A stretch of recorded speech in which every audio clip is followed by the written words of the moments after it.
Yeah. social networks, yeah. Ah, So Twitter, Facebook, yeah. I see a lot from all over South America. yeah. Sebastian, go ahead. Okay, I noticed that this sitcom stem from very real things like the crisis and the scams, and so what can you tell about the reality in terms of producing a sitcom? Well, what we wanted to do was have an old-fashioned sitcom in, the vein of Family Ties, Cosby Show, that sort of thing.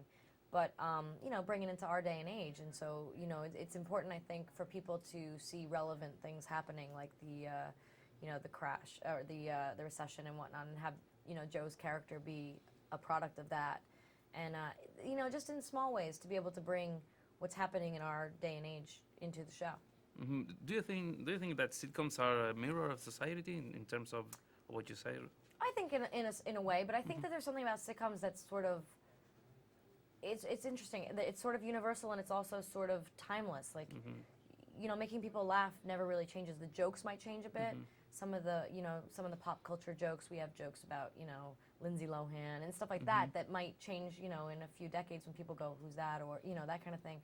But there's some jokes that I think are just timeless, and that's what I think that's what's great about sitcom is, the styles change and everything changes. All these shows will go away, but I think that sitcoms kind of last. But you mentioned Family Tie is very close to the Reagan area, so Yeah. Seinfeld and Clinton. So Yeah. what do you think that this sitcom fits in terms of the political, or doesn't fit? I don't know.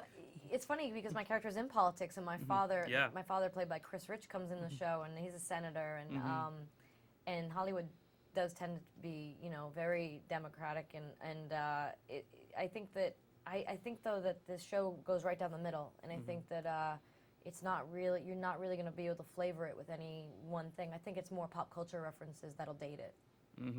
And what do you think about the response in terms of the audience and the fans? Because it has been hailed as this is a new sitcom, and it's an old sitcom in terms of structure. You've got two people that are veterans of sitcoms, so you're seeing old faces in a new show. You've got an old style show with a new kind of a new concept. Although a lot of people do compare it to Who's the Boss, but I think it's very different from Who's the Boss. It's just the same setup. Yeah. Two people having to live together and raising kids. They're not our kids. That's the good part of the show. We get to be completely bad parents. But I think that this show is just a lot of fun, and I think people anywhere and anytime can just enjoy it. Just sit back, relax, and be entertained. I think that what we want to do is just make people laugh. We don't have an agenda. We're not trying to teach anyone a lesson. We just want to make people laugh, entertain people. If you had a good day, you had a bad day, you go home and you watch it, and you just have a good time. Do you improv during the scenes? Not really. No? We stay really close to the script. The writers do not like it if you mess with their words. They do not like it. But Joey and I are very good at we have great memories. I think they're well-rehearsed, well-practiced memories. And we just, we really like to, and if he doesn't deliver a line a certain way, I can't deliver the line, the joke, So I think a lot of time, unless you're like Larry David, there's a lot of the kind of, you need to say the right thing so that I can say the right, you need to set up the blows.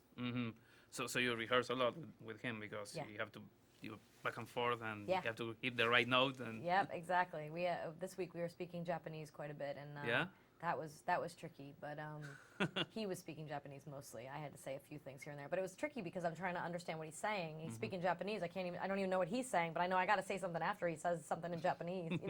So it's tricky, but we have fun. We're having a really, really good time. And did you study Japanese? Or just the phrase? I know a few phrases. I know how to say some really naughty things. Yeah, baka. Oh, I don't know that one. Well, you should look it up. Okay, I will. Yeah, I'll ask my translator tomorrow.